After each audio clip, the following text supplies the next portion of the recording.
La Terre, une planète exceptionnelle, impétueuse et dynamique. Les plaques continentales se déplacent et entrent en collision. Des volcans entrent en éruption. Des glaciers se forment, d'autres régressent. Ces forces titanesques, perpétuellement en action, laissent derrière elles une traînée de mystères géologiques. Rien n'est plus vaste que le Sahara. C'est l'endroit le plus chaud de la planète. Une étendue désertique meurtrière, oubliée par le temps. Du moins, c'est ce que croyaient les scientifiques jusqu'à ce qu'ils découvrent une série d'indices surprenants.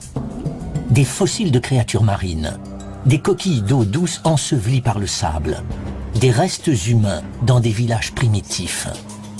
Des preuves évidentes que cet environnement austère cache un passé agité. Un passé qui pourrait changer le cours de l'histoire de l'humanité et apporter un nouveau chapitre spectaculaire dans l'histoire des origines de la Terre.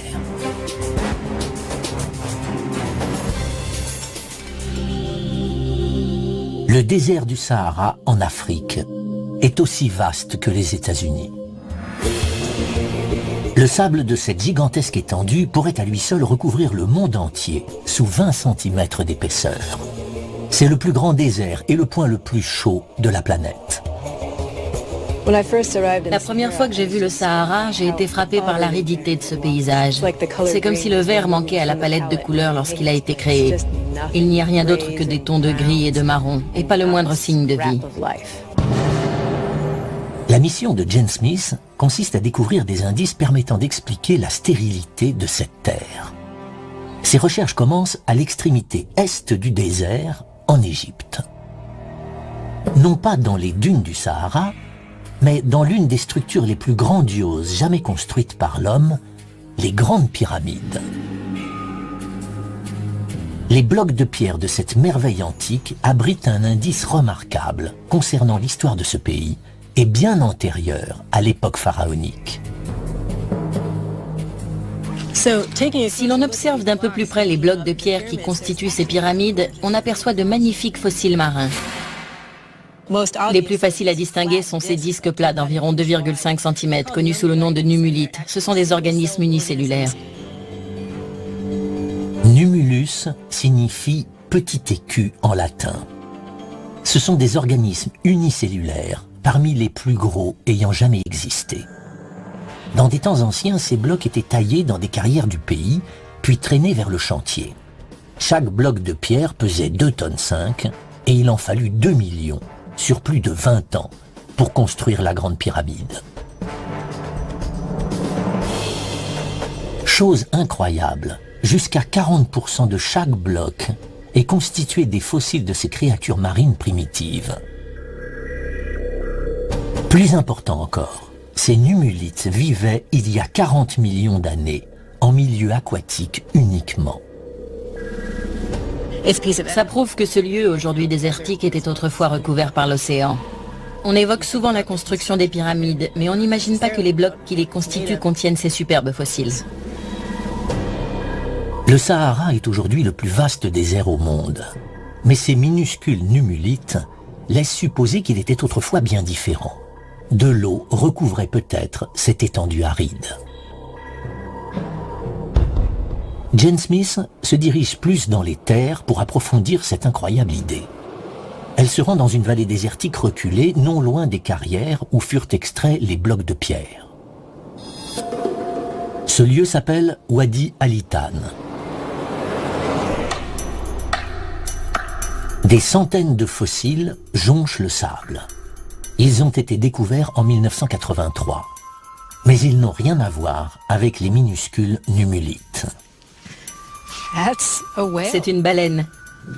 Là, on voit la colonne vertébrale, les vertèbres, les côtes, les épaules, une partie de la nageoire dorsale et la mâchoire. Cette créature ne vivait certainement pas dans le désert.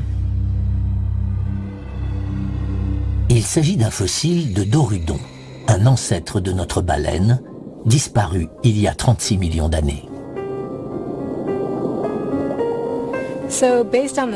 Vu la taille des vertèbres et le reste des ossements, il devait mesurer environ 6 mètres. Cet animal prouve que ce lieu était sous l'eau. Un océan recouvrait ce désert. Wadi Al-Hitan signifie « vallée des baleines » en arabe. Cette dépression qui s'étend sur 20 km réunit le plus grand nombre de fossiles au monde. Certains ont été découverts dans le sable, d'autres dans la paroi des falaises. Jusque-là, on en recense 400. Presque tous sont des créatures marines, ce qui vient confirmer que le Sahara était autrefois recouvert par les eaux. Voici le fossile d'un bébé baleine. Vous apercevez là sa mâchoire inférieure avec quelques dents, l'épaule, la colonne vertébrale, des côtes et la queue toute recroquevillée qui vient rejoindre sa tête. Comme si trouver des baleines en plein milieu du désert n'était pas assez curieux, un autre mystère reste à élucider. De nombreux fossiles sont ceux de très jeunes dorudons, comme celui-ci. Cet enchevêtrement rocheux délicat permet de comprendre pourquoi tant de bébés baleines sont morts ici. Le fossile du bébé baleine prouve que l'océan recouvrait cette terre. Ces rochers nous en apprennent plus encore sur le type d'océan. Ce sont des racines de palétuviers fossilisés. Ces racines se trouvaient sous l'eau, les palétuviers poussant en surface. La végétation ne se développe pas en eau profonde. Cette terre était donc recouverte par une étendue d'eau peu profonde lorsque ces dépôts se sont formés. Une étendue semblable aux Everglades en Floride où l'on trouve des palétuviers.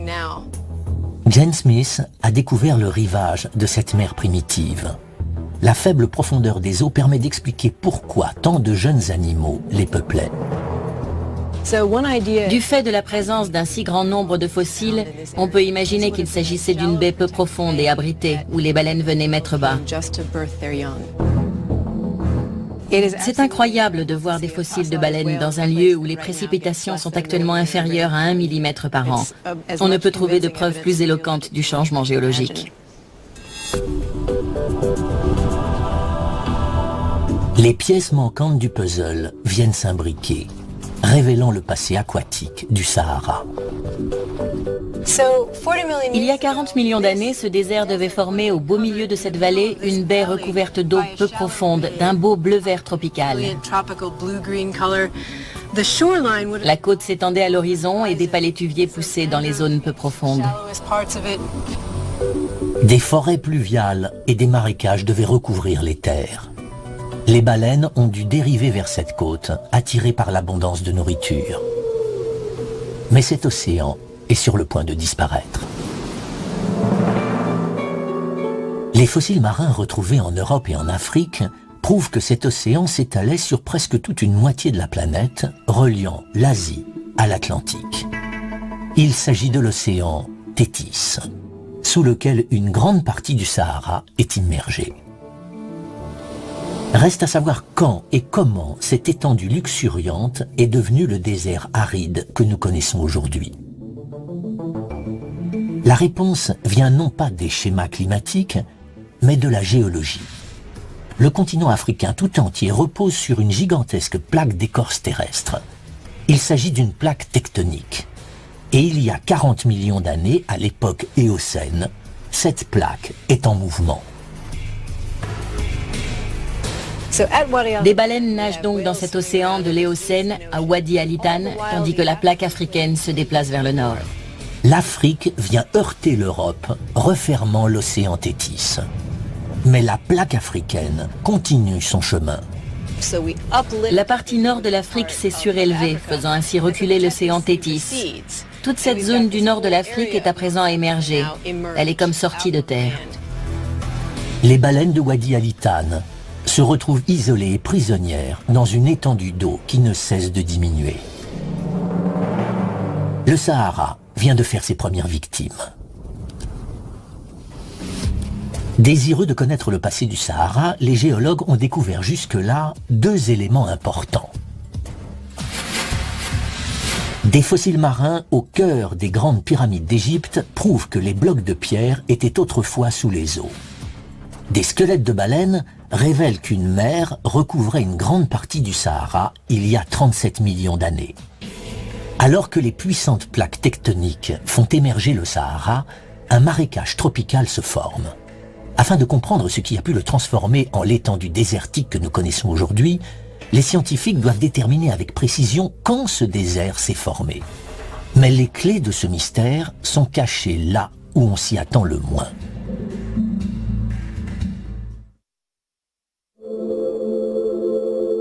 Il y a 20 millions d'années, le Sahara est un marécage tropical luxuriant.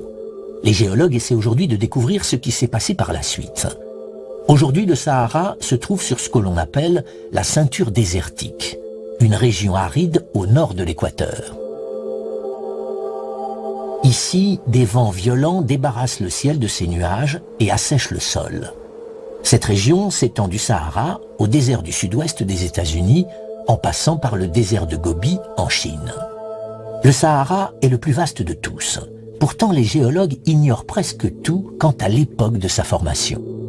Nous n'avons qu'une vague idée de ce à quoi ressemblait le Sahara, car le vent a emporté beaucoup d'indices, et ce qu'il n'a pas emporté est le plus souvent enseveli sous le sable. Nous avons donc du mal à trouver les roches dont nous avons besoin pour percer les mystères de ce désert.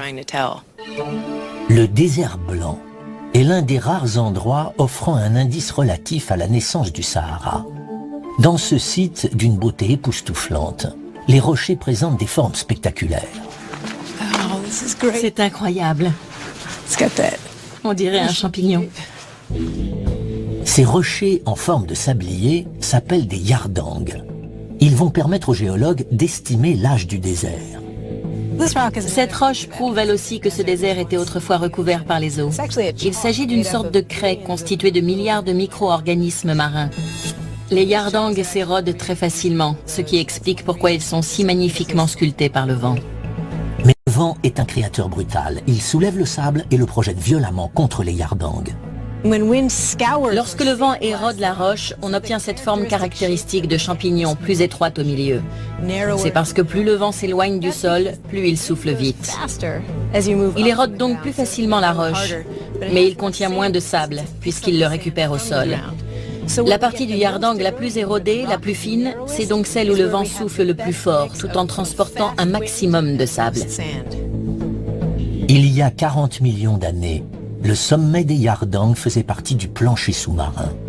Mais le vent s'est levé lorsque le Sahara s'est transformé en désert, et il a commencé à sculpter ses formes. Déterminer combien de temps a pris ce processus pourrait permettre d'établir l'âge du désert.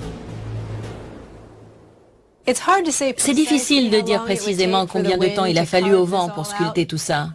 Un rocher tel que celui-ci, d'environ 4,50 m, je dirais entre quelques dizaines et quelques centaines de milliers d'années. Mais pour façonner toute cette étendue, il a dû lui falloir au moins 1 million d'années. Pourtant, les géologues pensent que le Sahara a plus d'1 million d'années. Dans leur quête d'une date plus précise, ils se tournent vers l'une de ses caractéristiques les plus emblématiques, les dunes de sable. Ici, dans le désert, les tempêtes de sable peuvent durer 4 jours. Le sable est projeté de toutes parts. Au cours de centaines de milliers d'années, il s'est accumulé, formant des dunes pouvant atteindre la taille d'un bâtiment de 50 étages. Ces montagnes de dunes dissimulent peut-être le secret de l'âge du Sahara. Dès que le climat devient aride, le vent peut former des dunes. Pour savoir combien de temps cela a pris, on peut essayer de dater les dunes elles-mêmes, mais c'est très difficile. C'est difficile car les dunes se déplacent sans arrêt. Le vent qui les construit les fait également disparaître, les déplaçant sur une quinzaine de mètres par an en moyenne. Pour obtenir l'âge précis du désert, les scientifiques doivent donc suivre le sable jusqu'à sa destination finale. Les gros grains de sable voyagent lentement et ne vont pas très loin. Mais les particules plus fines voyagent bien plus longtemps. Elles peuvent être transportées jusque dans l'Atlantique. Le Sahara est la source de poussière la plus importante de la planète. 500 millions de tonnes atterrissent dans l'Atlantique chaque année. Quelques-unes atteignent la Floride, créant de superbes couchers de soleil rougeoyants. Mais la plupart de ces poussières finissent au fond de l'océan, une mine d'informations sur le passé du Sahara. L'avantage des sédiments sous-marins, c'est qu'ils mémorisent tout. Les poussières qui descendent de la surface sont stockées dans le plancher océanique. En 1995, Peter de Menocal perce le plancher sous-marin traversant des couches de boue datant de plusieurs millions d'années. Chaque couche de sédiments correspond à une capsule temporelle. À faible profondeur, Peter trouve une grosse quantité de ces poussières venues du désert. Il décide donc d'extraire des échantillons encore plus profondément, datant cette fois de plus d'1 million d'années. Les poussières du désert sont toujours là. Il atteint finalement une couche datant d'il y a 3 millions d'années. Et enfin, il n'y a plus trace de ces poussières. Il aura fallu une exploration dans le plancher océanique pour observer le passage d'un environnement tropical humide à un désert aride. C'est un changement incroyable. On n'imagine pas que quelque chose d'aussi vaste, étendu et fixe que le Sahara puisse subir de telles transformations. Et pourtant, c'est ce que nous apprend son passé géologique. Peter a finalement résolu l'énigme du Sahara. Cette étendue est désertique depuis 3 millions d'années. En cherchant à découvrir l'âge du Sahara, les géologues ont mis au jour 2 indices surprenants. Les Yardangs prouvent que le sable est balayé par les vents dans le désert depuis au moins 1 million d'années.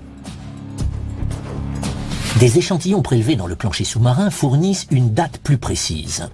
De marécage, le Sahara s'est transformé en un désert il y a 3 millions d'années. Le Sahara est alors devenu l'étendue désertique que nous connaissons aujourd'hui. La géologie semblait donc pouvoir expliquer, à elle seule, la formation du désert le plus vaste au monde. Jusqu'à ce qu'un nouveau radar fixé sur une navette spatiale révèle qu'un couloir de végétation traversait autrefois ce désert brûlant.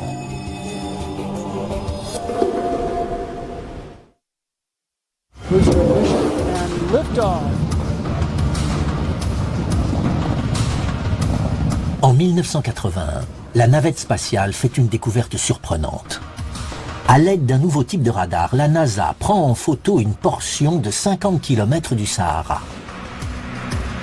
Le radar traverse le sable sur une profondeur de 5 mètres et laisse apparaître ce qui devait être autrefois un réseau de fleuves s'entrecroisant dans le désert.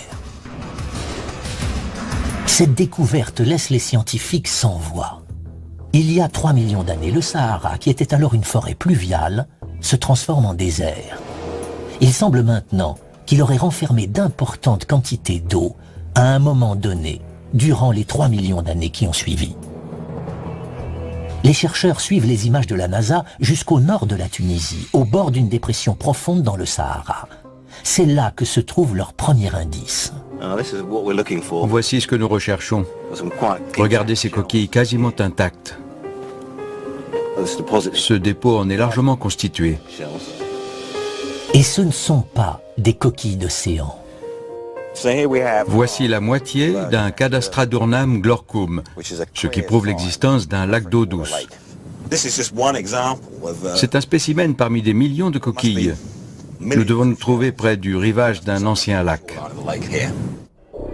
D'autres dépôts de coquilles révèlent que ce lac était gigantesque. Environ la superficie de la Virginie occidentale. Mais ces coquilles fournissent une information encore plus remarquable, l'époque à laquelle a existé ce lac.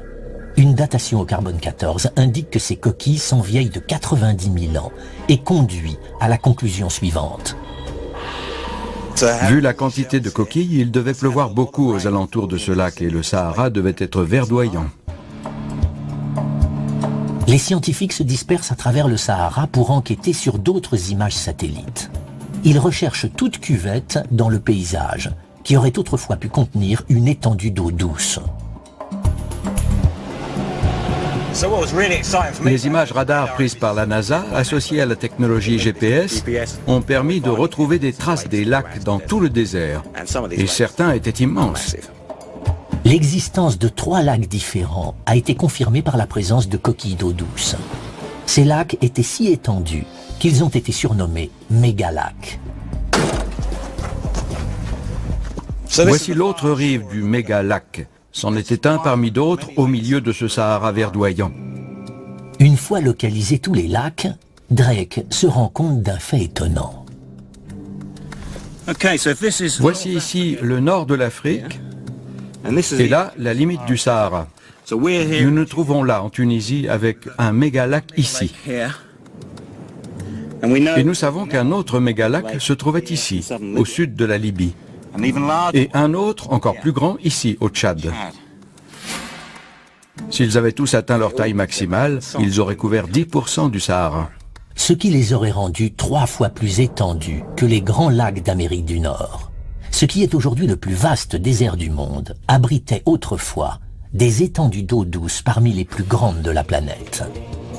Les changements climatiques soudains sont associés à différents phénomènes, de l'activité volcanique aux météorites heurtant la Terre. Mais Peter de Ménocal, chercheur en climatologie, pressent que cette transformation du Sahara n'est pas la première. Il se tourne alors vers les échantillons prélevés dans le plancher océanique. Notre approche consiste à utiliser ces sédiments marins comme archives des changements climatiques passés en Afrique. En observant les niveaux de poussière désertique datant de centaines de milliers d'années, il découvre que le Sahara a subi plus d'une transformation. La première fois que nous avons étudié ces échantillons, les bras m'en sont tombés, car nous avons découvert qu'il y avait déjà eu de tels changements. Pour expliquer ces changements réguliers et spectaculaires, Peter regarde au-delà du Sahara. Il décide de se pencher sur la rotation de la Terre elle-même, en particulier sur les petites oscillations qu'elle produit lorsqu'elle tourne autour du Soleil. Ces oscillations provoqueraient une légère inclinaison de la Terre. Les moussons qui arrosent aujourd'hui le sud de l'Afrique se seraient donc déplacés vers le nord, déversant leur pluie sur les dunes du Sahara. Le point important, c'est qu'ils produisent tous les 20 000 ans. Chaque période où le Sahara a été humide correspond à une phase d'oscillation, et cela dure depuis des millions d'années. Chaque fois que la bande pluvieuse se déplace vers le nord, le paysage se transforme et le Sahara redevient verdoyant. Pour moi, le plus incroyable, c'est comment de petites fluctuations dans quelque chose d'aussi simple qu'une oscillation dans l'orbite de la Terre peuvent entraîner des changements climatiques aussi spectaculaires dans une région aussi vaste. Les scientifiques savent à présent comment et pourquoi le Sahara est devenu verdoyant. Ils savent que des lacs gigantesques recouvraient une grande partie du désert, mais ils n'ont pas la preuve qu'ils étaient reliés entre eux. S'agissait-il d'immenses étendues d'eau de pluie isolées, ou formait-il un réseau de fleuves interconnectés, comme le suggèrent les images radars de la NASA? Nick Drake entend dire qu'en 2009, des archéologues ont fait une importante découverte étayant la thèse des fleuves. Des outils en pierre trouvés à proximité du mégalac de Tunisie. La première étape consiste à trouver le rivage de l'ancien lac. Ça me paraît bien.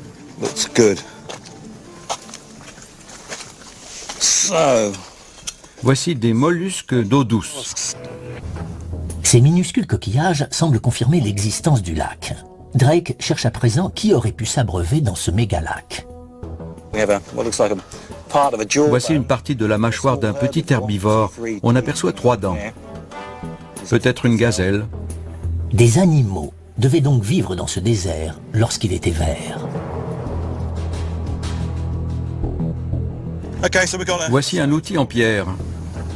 Il était devenu émoussé, mais je l'ai retouché en enlevant des éclats très fins près du bord. Le fait que nous retrouvions des outils en pierre et des squelettes d'animaux laisse penser que des hommes chassaient. Et voici l'animal chassé. Il y avait également de l'eau, donc on peut imaginer des hommes assis autour d'un point d'eau, attendant qu'un animal vienne boire, qu'il l'aurait ensuite tué, mangé et laissé ses restes derrière eux. Il s'agit là d'une découverte importante. Cet outil en pierre révèle que des gens vivaient sur les rives de cet ancien lac. Ce qui s'est passé il y a 90 000 ans marque donc un tournant non seulement dans l'histoire du Sahara, mais également dans celle de l'humanité. Nous descendons tous d'un même groupe d'hommes vivant dans l'est de l'Afrique, le berceau de l'humanité. Il y a entre 80 000 et 120 000 ans, l'homme moderne commence son long périple pour quitter l'Afrique. Personne n'est sûr de la route qu'il a empruntée. La théorie généralement avancée est que le Sahara était infranchissable. Les hommes ont donc rejoint la côte avant de traverser un isthme en direction de la péninsule arabique. Mais d'après Nick Drake, si le mégalac était alimenté par un réseau de fleuves, il aurait formé un couloir de végétation traversant le désert brûlant. Nos ancêtres auraient pu suivre ce réseau de fleuves, contourner le lac, suivre le second, puis suivre le troisième, avant de contourner le dernier lac, atteignant ainsi le nord de l'Afrique. Ils pouvaient ainsi quitter plus facilement la région. Le lac constitue une bonne théorie. Les fleuves plus le lac forment une théorie encore plus concrète. Pour étayer sa thèse, Nick Drake se dirige vers l'une des rares zones du désert où l'eau coule encore, une oasis. Il découvre une petite source qui abrite un indice précieux.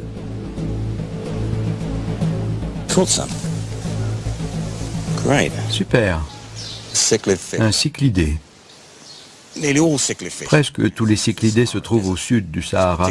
Ce spécimen particulier est le seul qui vive dans le nord. Ce cyclidé ressemble beaucoup à son cousin qui vit dans le lac Tanganyika. Mais ce lac se situe à près de 5000 km de distance de l'autre côté du Sahara. La grande question, c'est comment est-il arrivé là? Le plus vraisemblable, c'est qu'il a traversé à la nage ce désert jadis verdoyant. L'homme moderne, qui pouvait vivre dans différents types d'environnements, a sans doute trouvé ça très facile, bien plus que ce poisson.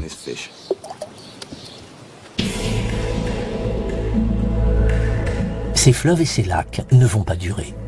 La porte se referme sur le couloir verdoyant. Mais les scientifiques savent à présent qu'à cause de l'oscillation de la Terre, le Sahara agit comme un pendule, passant d'une période humide à une période aride, tous les 20 000 ans. L'enquête a permis de découvrir 2 indices expliquant comment ces oscillations influent sur le Sahara. Des coquilles d'eau douce datant d'il y a 90 000 ans prouvent que le désert était autrefois recouvert par un gigantesque lac. Un cyclidé montre que le Sahara était parcouru par un fleuve, formant ainsi un couloir de vie à travers le désert. Mais les scientifiques doivent encore trouver des informations concrètes concernant la vitesse à laquelle ces changements se sont produits. Puis un archéologue égyptien fait une découverte étonnante dans le désert libyen témoignant de la dernière transformation du Sahara. Le changement climatique le plus spectaculaire au cours des 10 000 dernières années. Les scientifiques, essayant de reconstituer l'histoire du Sahara, ont mis au jour une incroyable suite d'événements. Il y a 40 millions d'années, le Sahara était recouvert par les eaux. Il y a 3 millions d'années, il devenait un désert. Depuis, il est passé successivement de terre verdoyante à étendue aride tous les 20 000 ans. Les scientifiques se penchent à présent sur son passé géologique le plus récent, les 10 000 dernières années, afin de découvrir la vitesse à laquelle se transforme ce gigantesque désert. Les chercheurs se dirigent vers une vallée au cœur du désert libyen. Le premier indice permettant d'éclaircir le mystère est un cercle de pierre. Voici les fondations d'une ancienne hutte. On a du mal à imaginer que des gens pouvaient vivre ici, sur cette étendue aujourd'hui désertique. La découverte d'Hassan prouve que des êtres humains habitaient ici.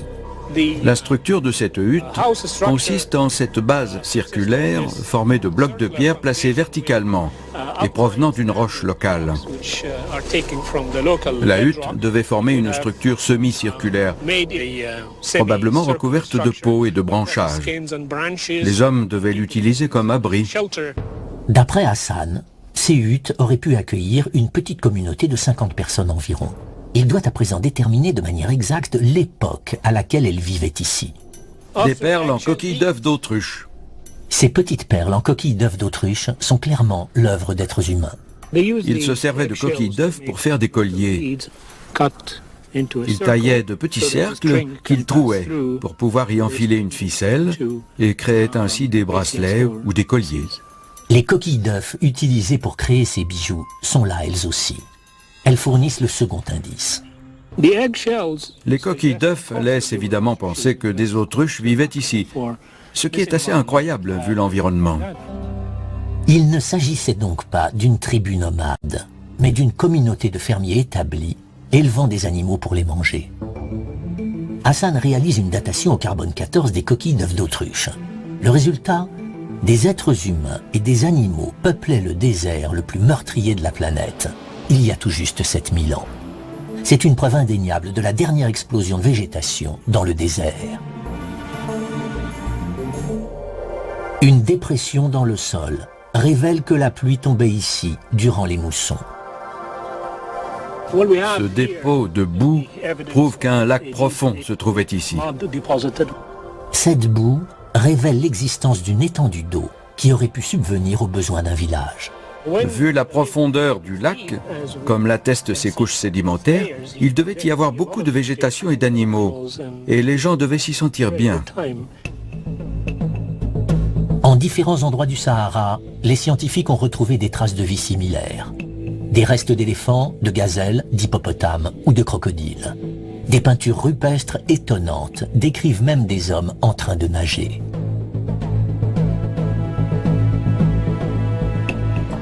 Ailleurs, des squelettes humains ont été retrouvés soigneusement enterrés dans ce qui était autrefois des cimetières en bordure de lac. L'analyse de ces ossements a révélé qu'ils dataient d'entre 6000 et 10 000 ans. La question que se posent à présent les scientifiques, c'est à quelle vitesse le Sahara est-il repassé d'une terre fertile à une terre aride? Plus tôt, des échantillons prélevés dans le plancher sous-marin avaient révélé que le Sahara s'était initialement transformé en désert il y a 3 millions d'années. Ils avaient également permis d'expliquer comment une oscillation de l'axe de la Terre le faisait depuis passer successivement d'aride à verdoyant. À présent, le climatologue Peter de Ménocal veut en savoir plus sur la dernière transformation du Sahara en désert. Elle se serait produite au cours des 10 000 dernières années. Pour un géologue, ouvrir ces échantillons, c'est comme remonter le temps. C'est incroyable. Le haut de l'échantillon est bien plus rouge. Chaque demi-centimètre de sédiment dans l'échantillon représente environ 200 ans. Les différences de couleur des sédiments est subtile, mais pour un œil expérimenté, c'est un indice précieux. Lorsqu'on observe cet échantillon, ce qui frappe, c'est ce changement incroyable de couleur. Les sédiments sont marron-vert dans cette partie de l'échantillon. C'est dû aux minéraux argileux qui composent les sédiments des fonds marins.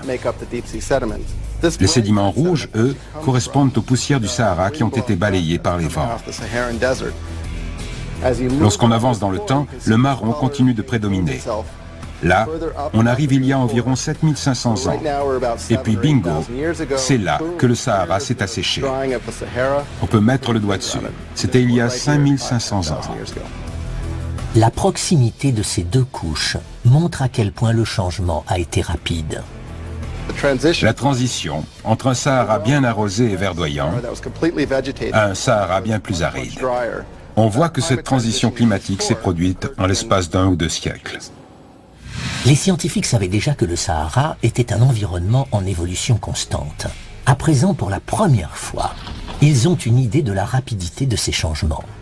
Alors que l'oscillation de la Terre entraîne le déplacement de la bande pluvieuse, le retour du désert est rapide et meurtrier. Ces transitions ont dû se produire sur quelques générations. En l'espace de 3 générations, les gens ont dû se rendre compte que leur environnement n'était plus supportable. Surplombant les vestiges du village au bord du lac, Hassan a découvert une grotte qui, selon lui, a joué un rôle important pour les habitants du Sahara lors de ce changement climatique soudain. Elle contient peut-être des indices témoignant de ce qui s'est passé. La première fois que je suis venu ici, le sable atteignait ce niveau. J'ai dû entrer en rampant car il avait tout enseveli. Ce sable balayé par les vents ne peut pas se former lorsque le désert est verdoyant. Le premier indice est enterré dans le sable. Des excréments d'animal en parfait état de conservation. Ces excréments sont non seulement révélateurs du climat de l'époque, mais ils constituent également un excellent matériau pour une datation au carbone 14. Elle va nous permettre de dater le dernier assèchement du Sahara. Ces crottes de chèvres ensevelies sous le sable révèlent que la communauté de fermiers était submergée par le désert. Dissimulé au fond de la grotte, un autre indice confirme qu'il venait s'abriter ici.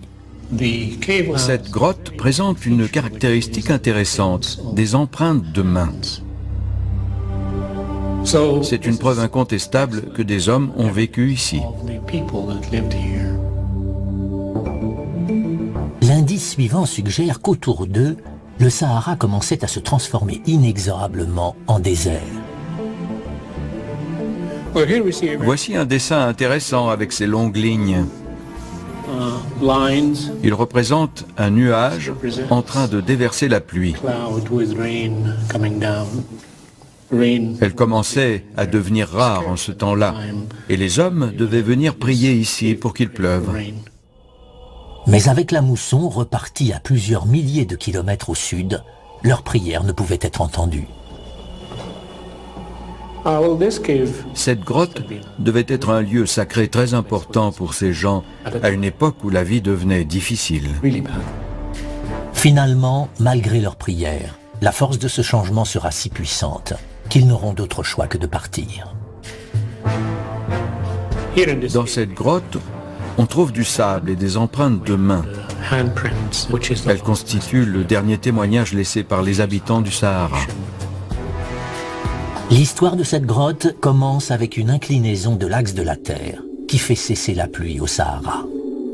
Ce qui devait ressembler à une interminable sécheresse a transformé en l'espace de 200 ans une région agréable et fertile de la taille des États-Unis en une étendue désertique brûlante, celle que nous connaissons aujourd'hui. Ce sera le bouleversement environnemental le plus important de ces 10 000 dernières années. Ceux qui ont pu ont migré vers l'est, en direction de la source d'eau la plus proche, la vallée du Nil. Un îlot de verdure, au milieu du vaste désert. Cet exode aura une issue surprenante. La mort d'une culture, il y a 5500 ans, entraînera la naissance de l'une des civilisations les plus avancées de la planète. C'est l'assèchement du Sahara qui a permis l'avènement de cette grande civilisation. Les hommes sont arrivés de différents endroits du désert, ont établi leur village, et en très peu de temps, ils ont rassemblé les ingrédients nécessaires à l'ascension de la civilisation égyptienne. Dans le cas présent, ce changement climatique est à l'origine d'un des épisodes les plus spectaculaires de l'histoire. L'enquête pour découvrir à quelle vitesse le Sahara est redevenu un désert a mis au jour deux indices étonnants. Des perles en coquilles d'œufs d'autruche prouvent que des hommes et des animaux ont habité un Sahara verdoyant il y a tout juste 7000 ans. Des sédiments océaniques montrent que le Sahara est redevenu désertique à une vitesse incroyable, en seulement 200 ans. La prochaine oscillation de l'axe de la Terre est prévue pour dans 15 000 ans. C'est seulement à ce moment-là que le Sahara retrouvera une végétation luxuriante. Mais les technologies modernes ont trouvé des moyens d'accélérer ce processus. L'enquête dans le passé mouvementé du Sahara se concentre à présent sur les 100 dernières années. En 1956, une société française découvre de vastes réserves de pétrole dans le désert. Une ruée vers le pétrole s'ensuit, le sol est creusé de toutes parts. On découvre alors quelque chose d'inattendu profondément enfoui sous le sable. D'énormes quantités d'eau douce. Le Sahara semble sur le point de livrer un nouveau secret.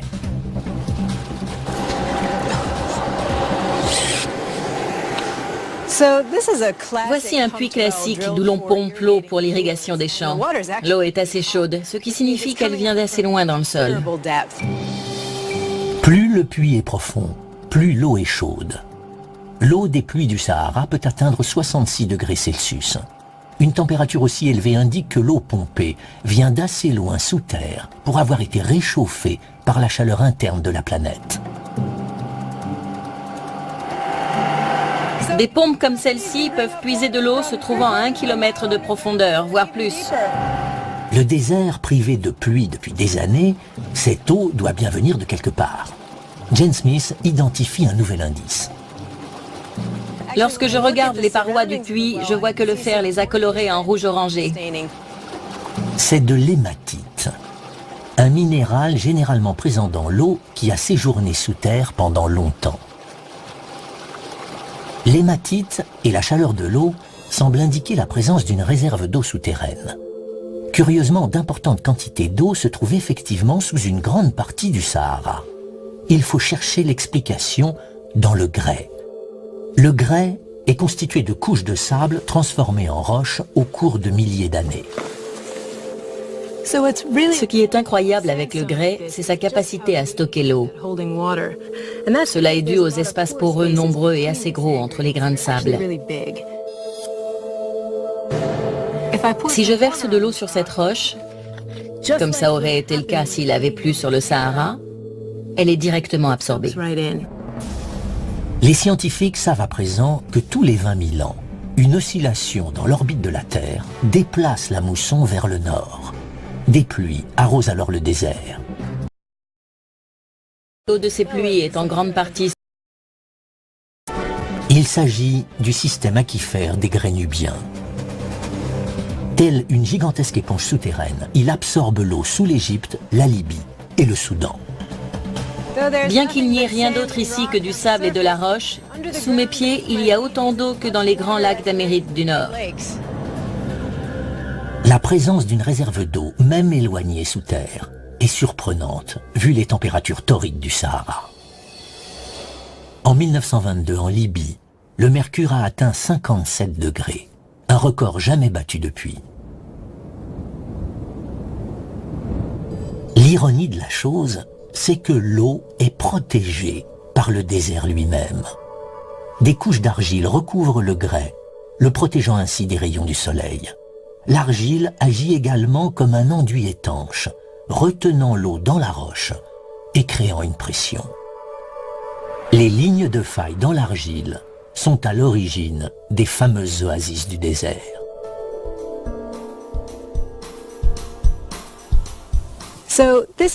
C'est une source naturelle. L'eau remonte de l'aquifère nubien sous sa propre pression. Il s'agit en fait d'eau fossile. Elle date d'il y a 1 million d'années. Cette réserve d'eau est un héritage du passé verdoyant du Sahara. Ce sont les vestiges de ces lacs immenses et de ces fleuves. Il s'agit là d'un seul aquifère. Les scientifiques utilisent aujourd'hui des radars pénétrant le sol pour localiser et répertorier d'autres aquifères dans le Sahara. C'est la promesse d'encore plus d'eau douce. Cette nouvelle technologie offre l'espoir d'un Sahara à nouveau verdoyant, indispensable à l'agriculture et à l'élevage. Si tout fonctionne comme prévu, il y aura ici 200 puits. Mais il pourrait ne constituer qu'une solution à court terme. Il s'agit d'une nappe phréatique fossile. L'eau ne se renouvelle pas. Il arrivera un moment où il n'y en aura plus. Cette eau qui a étanché la soif des habitants préhistoriques du Sahara et qui s'est accumulée durant 1 million d'années pourrait s'épuiser en moins d'un siècle. Une fois que la nappe souterraine sera asséchée, le désert devra à nouveau attendre 15 000 ans avant que l'oscillation de l'axe de la Terre le rende à nouveau verdoyant.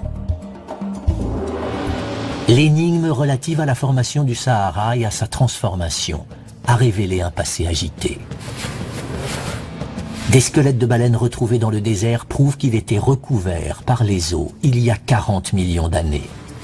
Des échantillons de plancher océanique contenant du sable révèlent que le désert s'est asséché il y a 3 millions d'années.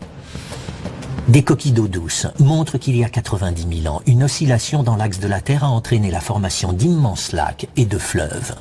Cette oscillation rend le Sahara à nouveau verdoyant tous les 20 000 ans. Des perles en coquilles d'œufs d'autruche indiquent qu'il y a tout juste 7 000 ans, le Sahara voyait vivre ses derniers habitants avant de redevenir désertique.